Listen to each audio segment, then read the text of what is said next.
গুনাহ মাফ চাইলে আপনারা এই মাত্র শুনলেন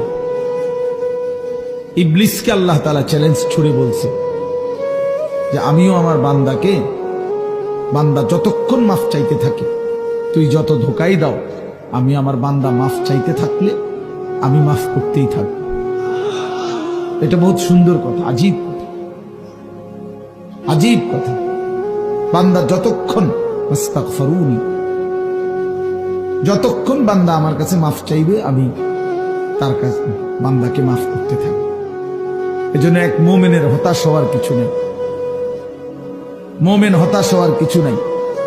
ওয়াল্লাযীনা ইযা ফাআলু ফাহিশাতান আও যালামু আনফুসাহুম যাকারুল্লাহ ফাস্তাগফিরু লিযুনুবিহিম ওয়া মান ইয়াগফিরুয যুনুবা ইল্লাল্লাহ ওয়া লাম ইউসিররু আলা মা ফাআলু ওয়া হুম ইয়ালামুন।